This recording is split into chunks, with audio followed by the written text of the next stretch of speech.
Number 12 फटाफट read करो, मैं डिस्कस करता जा रहा हूं। ये ऊपर वाले नोट नहीं कर लेना है, 12th का है।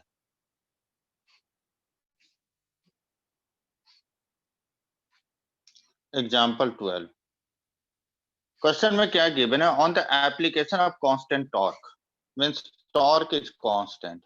केवल समझते चलो, लिखने की जरूरत नहीं है। Constant torque, a wheel is turn from rest means initial angular velocity is 0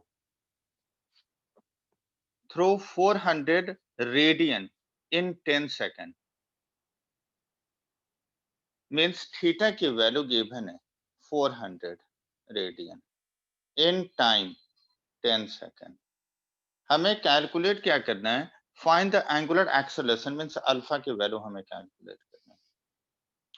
तो हमारे पास फॉर्मूला होता है theta this is equal to omega naught T plus half of alpha into t square. ये फॉर्मूला मैंने डिराइव किया था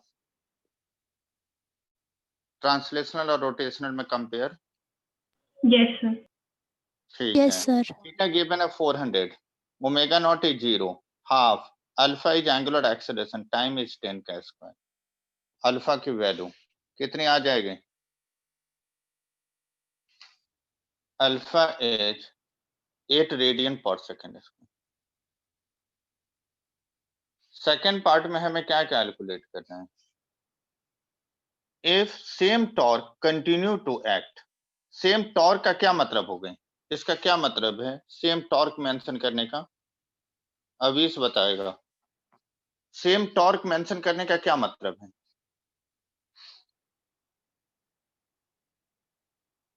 अवीश, अवीश तो बोलोगे नहीं। अनुभव, आदित्य, अनुष्का, सेम टॉर्क का क्या मतलब है? क्यों ये टर्म यूज किया है?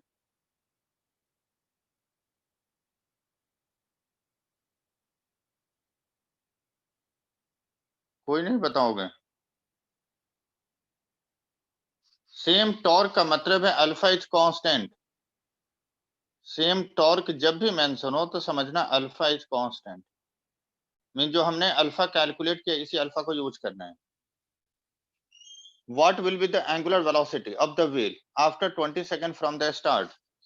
मीन्स t की वैल्यू 20 सेकंड में हमें ओमेगा फाइनल एंगुलर वेलोसिटी चाहिए क्योंकि इनिशियली 0। तो omega this is equal to omega naught plus alpha into t. Omega naught is 0, alpha is 8, time is 20, 160 radian per second. आए समझ में? Yes sir. Next question, question number 13। बस question read करते चलो तुम लोग और समझते चलो, मैं सॉल्व खुद कर रहा हूं। क्वेश्चन नंबर 13 में हमें गिवन है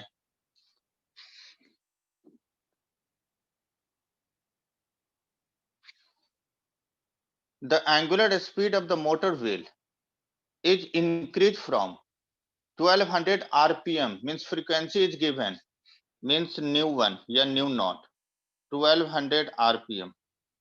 तो आरपीएस में पहले कन्वर्ट करना है तो हम क्या करेंगे 60 से डिवाइड करो 0 0 20 आरपीएस तो इससे ओमेगा नॉट मिल जाएगा 2 pi nu naught 2 pi nu naught is 20 this is equal to 40 pi radian per second omega naught. Final nu two nu means final frequency हमें गिवन है 3120 आरपीएम 60 से डिवाइड करो upon 60 6 5 जा 6 2 जा means 52 RPS means omega 2 pi nu 2 pi into 52 this is equal to 104 pi radian per second. In time t की value given है 16 second. What is the angular acceleration? First part में alpha चाहिए देखो omega given है, omega naught given है, t given है, alpha चाहिए, तो हम फॉर्मूला क्या यूज करेंगे, omega naught plus alpha into t. Omega तुम्हें नोन है 104, पाई में ही रहने दो। Omega naught is 40 pi plus alpha into time is 16, तो alpha is equal to 104 pi minus of 40 pi upon 16, this is equal to 64 pi by 16 means 4 pi radian per second square. ये alpha हो गई। Second part में find क्या करना, how many revolution does the wheel makes during this time, the number of revolution के लिए क्या formula होता है, थीटा डिवाइडेड बाई 2 पाई, क्योंकि 1 रेवोल्यूशन में 2 पाई एंगल, तो थीटा के वैल्यू कैलकुलेट करके 2 पाई से डिवाइड करोगे तो नंबर ऑफ रेवोल्यूशन मिल जाएगी। तो थीटा होता है omega naught T half of alpha into T square. Omega not की वैल्यू गिवन है 40 पाई, हाफ अल्फा की वैल्यू 4 पाई इंटू टी 16 का स्क्वायर। यहाँ से थीटा कैलकुलेट कर लो, इसकी वैल्यू आ जाएगा around 1152 pi radian, means number of revolution is equal to 1152 pi upon 2 पाई से डिवाइड कर लो 576। नेक्स्ट क्वेश्चन,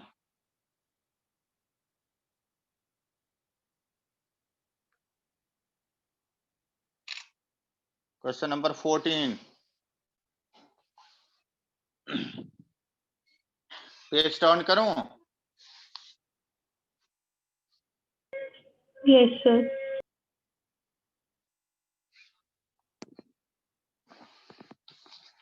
प्रियल आए है, प्रियल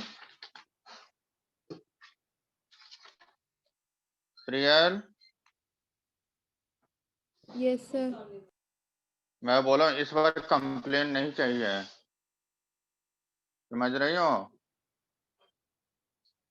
यस सर। अभी भी 10-11 दिन है, 14th को है ना पेपर, अभी 12-13 दिन है तुम्हारे पास। ढंग से सब लोग रिवाइज करो, डेली 2-2 डेरिवेशन लिख कर प्रैक्टिस करो। सर ऐसे कौन कौन से चैप्टर्स आ रहे हैं? अरे चैप्टर मैंने बताया नहीं था, सर बता दिया था। एक तो सर एक बार वापस बता सर्कुलर दीजिए। मोशन, सर्कुलर मोशन चैप्टर नहीं है, मोशन इन ए प्लेन का ही एक पार्ट है सर्कुलर मोशन, जो इससे पहले नहीं आया था पेपर में। सर्कुलर मोशन नोट कर लो, सर्कुलर मोशन में 2 डेरिवेशन है, मैंने डेरिवेशन का लिस्ट बताया भी था ना क्लास में। Yes, sir.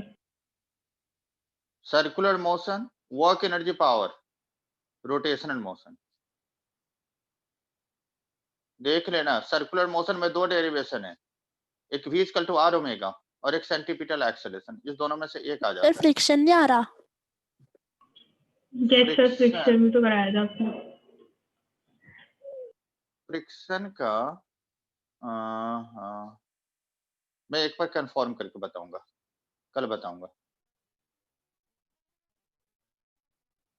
ठीक है। कोलिजन में तुम देखना इलास्टिक इन इलास्टिक कोलिजन, इस दोनों में से एक डेरिवेशन आ जाता है, तो 3-3-6 नंबर तो यही हो गया, और 30 में 10 चाहिए। एक टॉर्क का derivation, tau tau is equal to I into alpha and L is equal to I into omega, इस दोनों में से भी एक आने का चांस है, तो 9 नंबर तो ऐसे ही हो गया, 9.5 पर पास हो जाता है।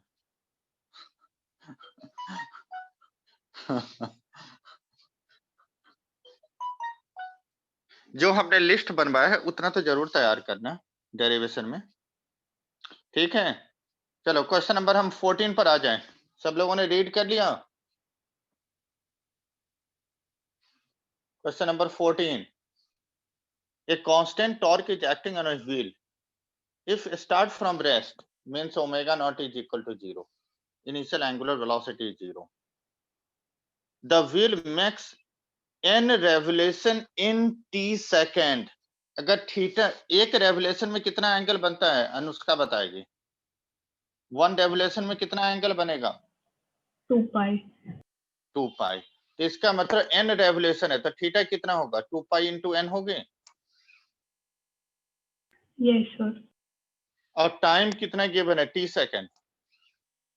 हमें कैलकुलेट क्या करना है? अल्फा की वैल्यू हमें कैलकुलेट करना है 4 pi n upon T square, ये प्रूफ करना है। तो omega this is theta this is equal to omega naught T plus of half into alpha into T square. Theta की वैल्यू गिवन है 2 pi n, omega naught is 0, half alpha T square. तो alpha की value कितनी आ गई? Alpha is 4 pi n by T square. आ गया सबको समझ में? Yes, sir. Next question number 15।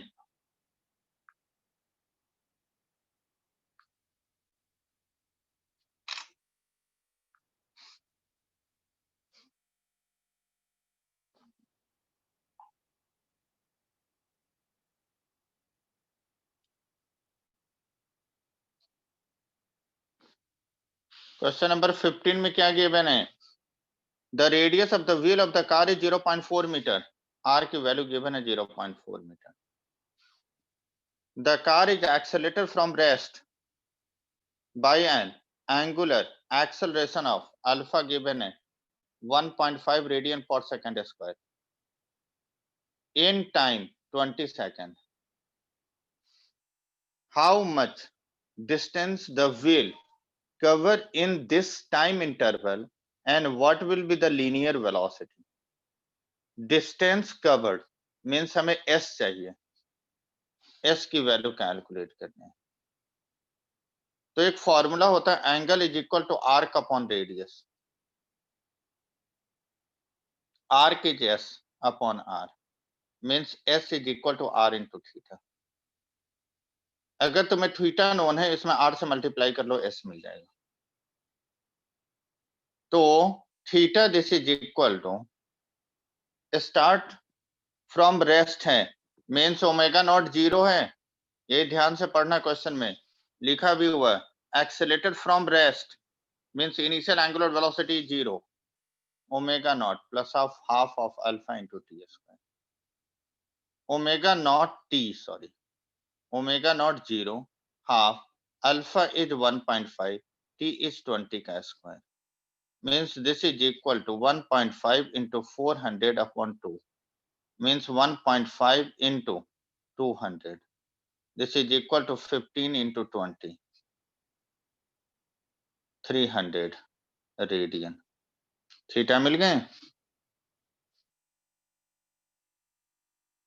Then s is equal to theta into r. Theta is 300, r की वैल्यू है 0.4 means 120 मीटर। आगे बढ़े। नेक्स्ट पार्ट में क्या पूछा है? Linear velocity v this is equal to r into omega. अब omega चाहिए तो omega is equal to omega naught plus alpha into t. Omega naught is 0, alpha is 1.5, T is 20 means 30 radian per second.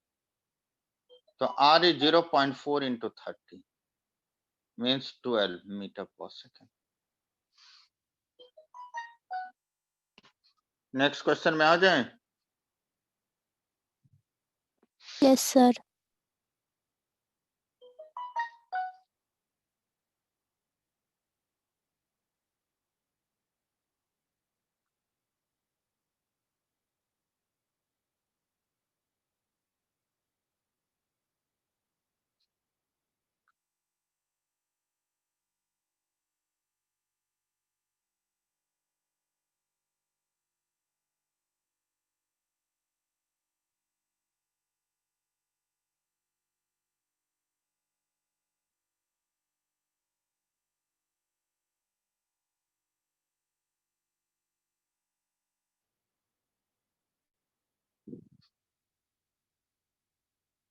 सक्षम का network problem है। जब मैं attendance mark करूंगा तो उस टाइम में बता देना, उसका मार्क कर देंगे, उसका मैसेज आया। नेक्स्ट क्वेश्चन में हम आ जाएं।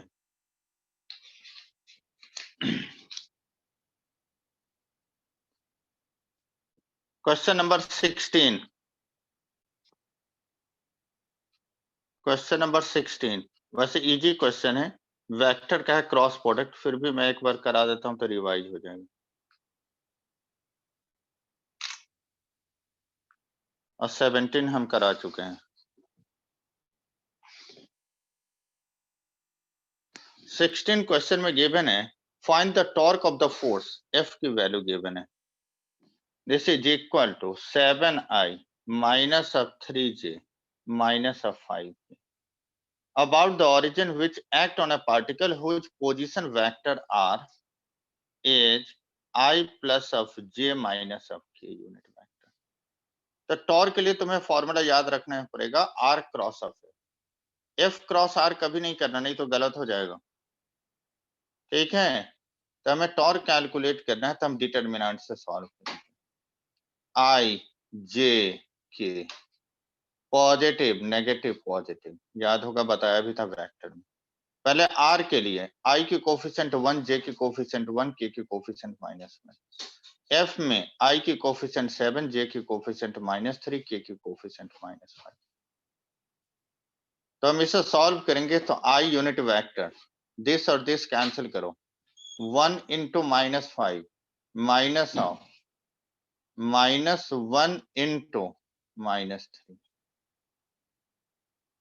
minus of j, this or this cancel, 1 into -5 minus of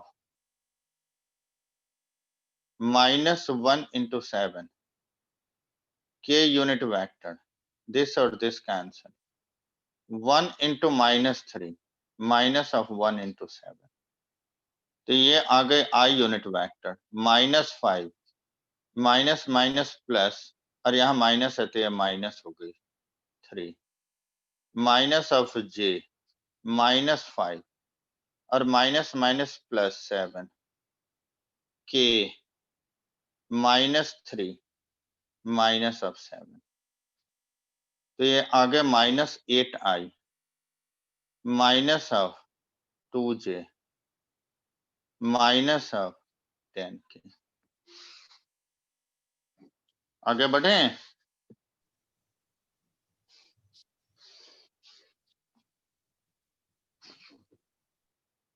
विशा Yes, sir. Yes, आया sir. समझ में। Yes, sir. आ गया। Next question number 18। 17 हम करा चुके हैं मेटल बार वाले। 18 एनसीईआरटी क्वेश्चन है, मेटल बार या लैडर, इस दोनों में से एक क्वेश्चन पक्का है। जो पुराने टीचर अगर पेपर सेट करता है तो इस दोनों में से एक क्वेश्चन जरूर कंसीडर करता है। बाकी मैं 11th का पेपर नहीं बना रहा हूँ, तो मैंने बोल दिया इंपॉर्टेंट है, ये नहीं बोलना बाद में कि आपने बताया वो क्वेश्चन नहीं आया। नहीं विशा। Yes, sir. हाँ 11th ए वाले बच्चे मुझे बहुत मिस कर रहे हैं।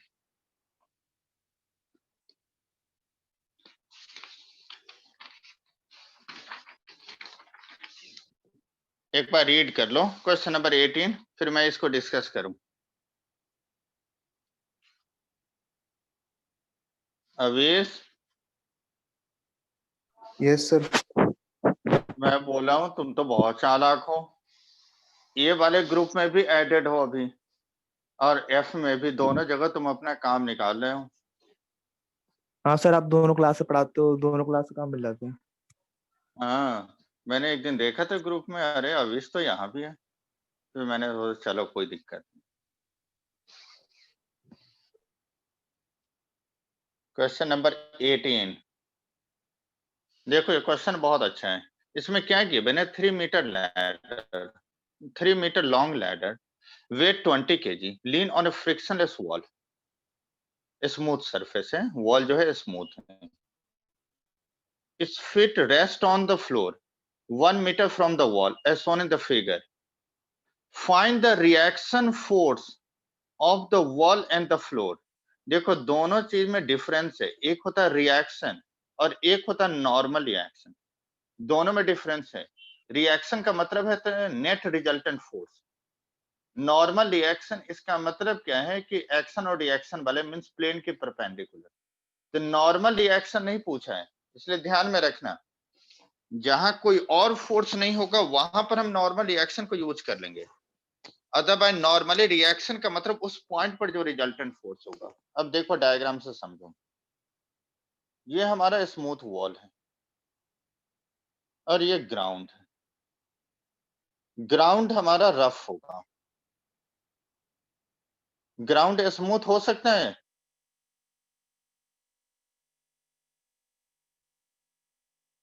अभी ग्राउंड को हम स्मूथ ले सकते हैं? नहीं सर, ग्राउंड को स्मूथ नहीं सकते। अगर बोल दे क्वेश्चन में कि स्मूथ है, सर फिर ग्राउंड नहीं होगा सर, कोई सरफेस होगा। क्वेश्चन गलत हो जाएगी, क्योंकि लैडर क्या है, फिर स्टेशनरी नहीं हो सकता, लैडर गिर जाएगी। Okay sir. ठीक है, तो ये सरफेस होगा रफ। अब तुम देखो ये स्मूथ सरफेस है, ये वॉल स्मूथ है, तो लैडर इस पर एक्शन कर रहा है, तो ये वॉल इस पर नॉर्मली एक्शन R1 देगा। अब हम ग्राउंड को देखते हैं, तो ग्राउंड पर भी लैडर एक्शन कर रहा है, तो एक नॉर्मल रिएक्शन तो ये R2 हो गया। लेकिन क्या है, अगर ये रफ है, अगर ये स्मूथ होता तो स्कीड इधर करता, तो इसको बैलेंस करने के लिए यहाँ फ्रिक्शनल फोर्स एक्ट होगी। इसका मतलब इस पॉइंट पर reaction is only the normal reaction, क्योंकि और कोई फोर्स नहीं लगेगा। बट यहां पर जो एक्शन होगा, रिएक्शन जो है, this is the resultant force, means frictional force और नॉर्मल रिएक्शन, इस दोनों का रिजल्टेंट तुम्हें निकालना है, मींस R। आ रही बात समझ में?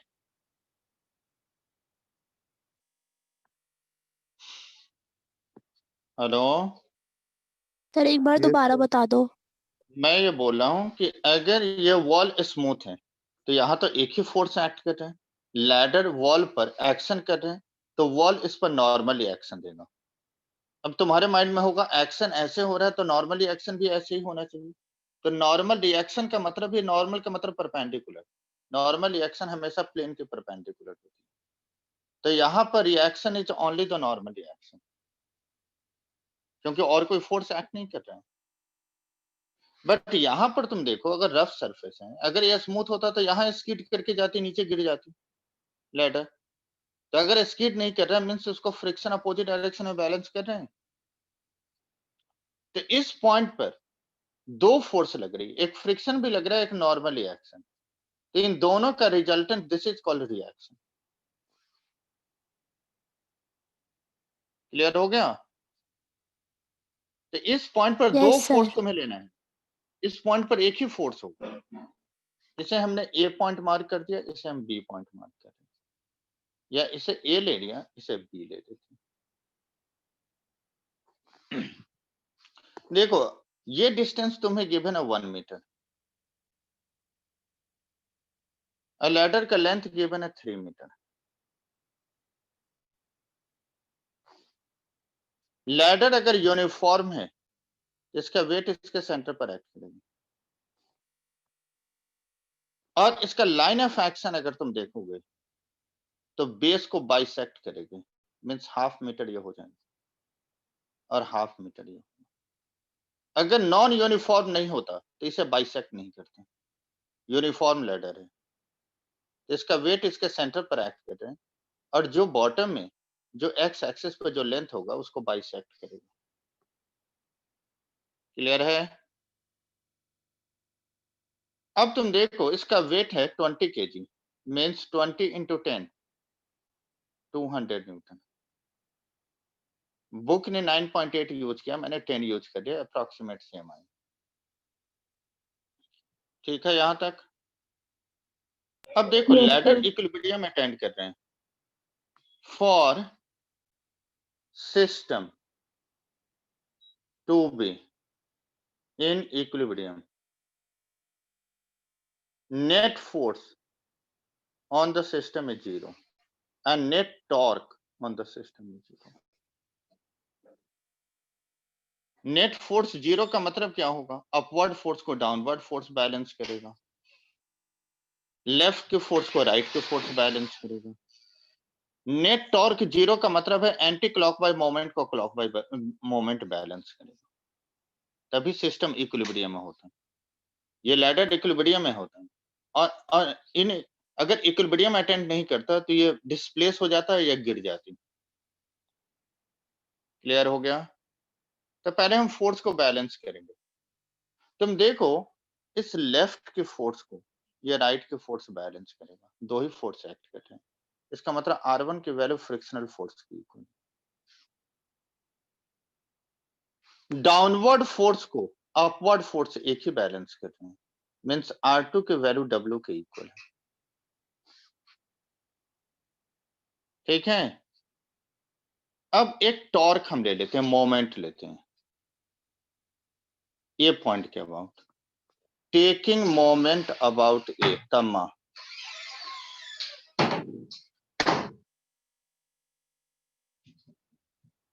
नहीं गाना नहीं था, तम्मा तम्मा वाला। टेकिंग मोमेंट अबाउट ए, तो याद रखना तम्मा।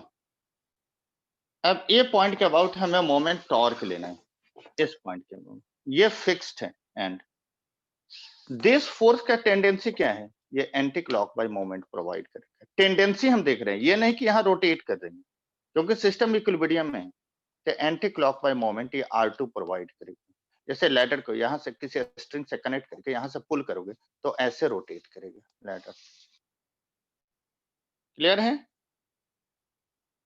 तो ये मोमेंट क्या हो गए? Anti clockwise. अगर इसका वेट है, अगर तुम सोचो वॉल नहीं है, तो वेट अगर डाउनवर्ड एक्ट करे तो इसकी टेंडेंसी क्लॉकवाइज मूवमेंट प्रोवाइड करती है वेट का। यही दो फोर्स है। जिस पॉइंट के अबाउट तुम टॉर्क ले रहे हो, उस पॉइंट पर जो फोर्स है वो टॉर्क के लिए रिस्पॉन्सिबल नहीं होगा, क्योंकि perpendicular distance is 0। Torque is equal to R into F. F तो एक्ट कर रहा है बट R 0 होगा। तो जिस पॉइंट के अबाउट तुम टॉर्क ले रहे हो, उस पॉइंट पर जैसे R2 एक्ट कर रहा है, R एक्ट कर रहा है या फ्रिक्शनल फोर्स एक्ट कर रहा है, ये टॉर्क के लिए रिस्पॉन्सिबल नहीं है, तो उसको सोचना नहीं है। क्लियर हो गया? अब ये लैडर, इसके लेंथ है 3 मीटर, ये 1 मीटर है, तो ये लेंथ कितना होगा? 2√2 हो गया। Right angle triangle. देखो force is a vector quantity, तो इसका लाइन ऑफ एक्शन को तुम कहीं भी शिफ्ट करा सकते हो। यहां हमने शिफ्ट करा है, इस पॉइंट के अबाउट मोमेंट ले रहे हैं, तो दिस फोर्स R1 के लिए, ये R1 है, इसके लिए परपेंडिकुलर डिस्टेंस कितना होगा? ये होगा, और ये किसके इक्वल है? 2√2। दिस वेट की लाइन ऑफ एक्शन देखेंगे, इस वेट से परपेंडिकुलर डिस्टेंस ये पॉइंट का कितना होगा? 1/2 मीटर। तो ये क्लॉकवाइज मोमेंट प्रोवाइड करेगा। तो anti clockwise moment is equal to clockwise moment. Anti clockwise moment R1 into perpendicular distance is 2√2. Clockwise moment is W into half. W की वैल्यू है 200 into half. This is equal to 100. Means R1 is equal to 100 by 2√2. This is equal to 25√2. तो R1 की value 25√2 जो frictional force की equal होगी। R2 की value W है जो 200 है, तो यहां पर नॉर्मल रिएक्शन तो R1 है, और यहां पर हम reaction is the normal reaction यहाँ B पॉइंट पर R1, और यहां तुम्हें R2 नहीं कैलकुलेट करना, R चाहिए, तो R की वैल्यू क्या आएगा? Under root of R2 square plus of frictional force का square. R2 is 200 plus 25√2।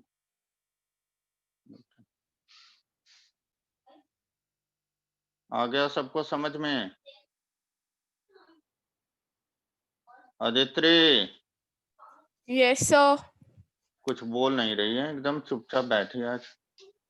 Sir नहीं समझ रही हूँ। अच्छा, समझ में आ रहे हैं?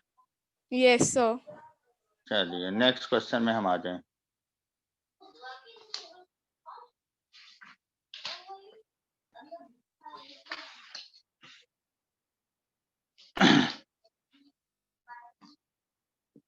Question number 23।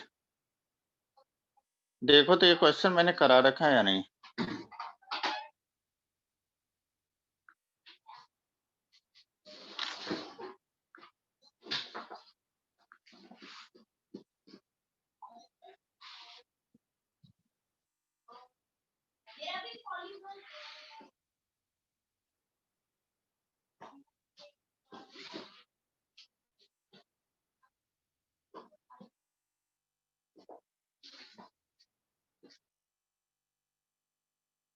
कराया है मैंने?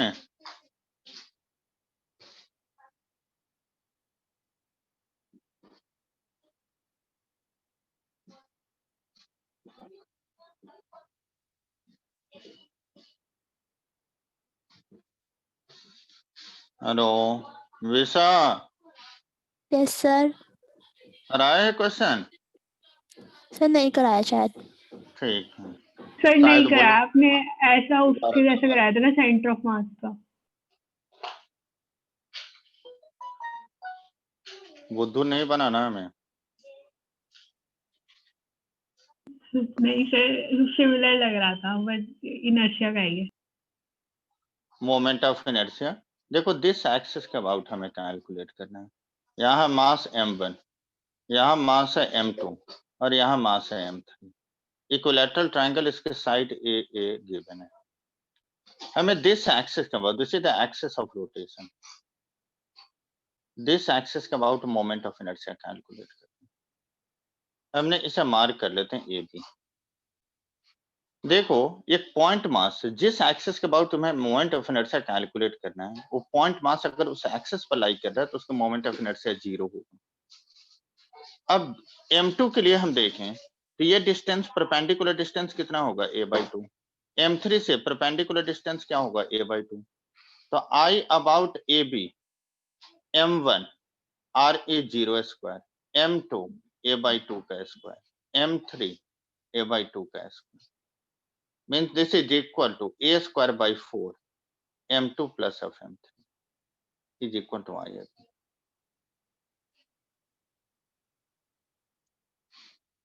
ठीक है, नेक्स्ट एग्जांपल 24।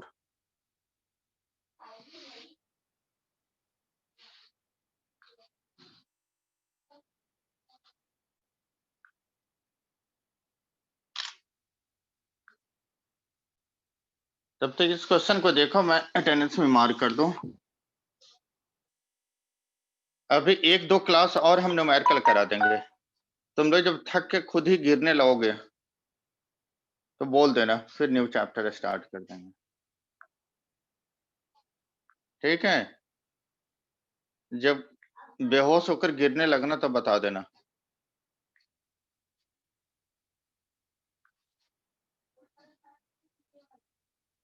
रिकॉर्डिंग हटा लो ओजस।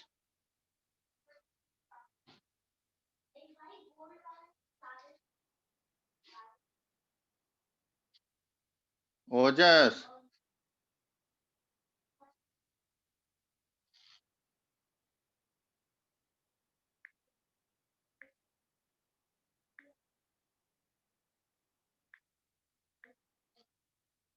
ओजस,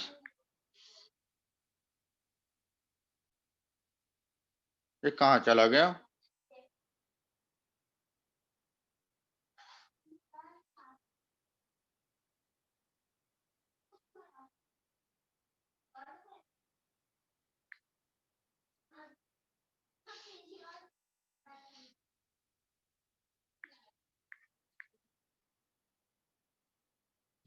सर वो फिजिक्स में मगन हो गया। सही बात है।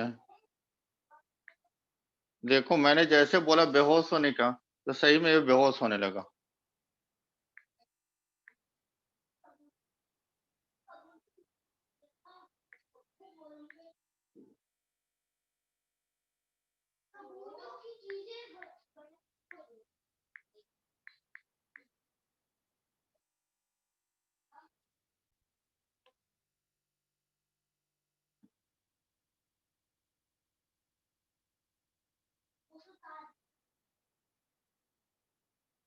Bhavya, Bhavya, yes sir, yes अरे सर। उसको जरा कॉल करो, वो पता नहीं कहाँ खो गया हो। हाँ, किसी के पास नंबर है तो उसको कॉल करो, वो कहाँ खो गया। सर मेरे पे नंबर तो नहीं है और किसी पे हो शायद। किसके पास है?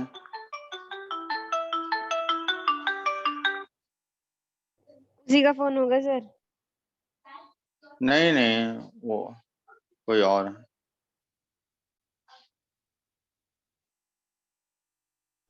क्या किसी के पता पास नंबर है तो कॉल कर दो। नेटवर्क में प्रॉब्लम हो उसके। इस सारी बात रिकॉर्ड कर रहे हैं हम लोग का।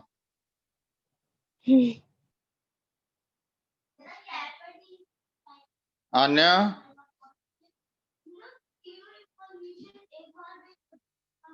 आन्या है? किसी के पास ओजस का नंबर है तो उसको कॉल करो।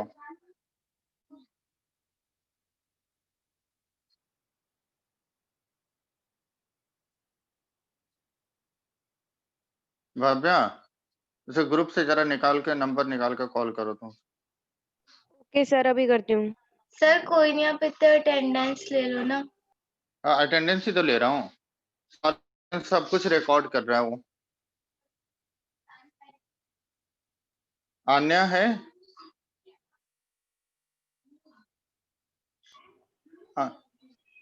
Anya absent? Absent. Aarohi? Present sir. Aashi? Absent. Aditri है। Adrup? Present sir. Sir Aman? Aditri present है, उसने बोला हाँ नहीं। वो प्रेजेंट है, Yes, मैंने नाम नहीं बोला। अमन? अमन? एब्सेंट। अमृत? एब्सेंट। अनन्या? अनन्या? एब्सेंट। अरे सर बहुत वो नहीं लोग हैं उठा यार। रहा हूँ। नहीं उठा रहे? नहीं sir. Anmol? Absent. Anmol? Okay. Anshuman? Absent. Anubhav? Present. Present sir, present sir. Anushka? Present present sir. है। Arnav? Present sir. Avish? Yes sir, present. Abhinav? Absent.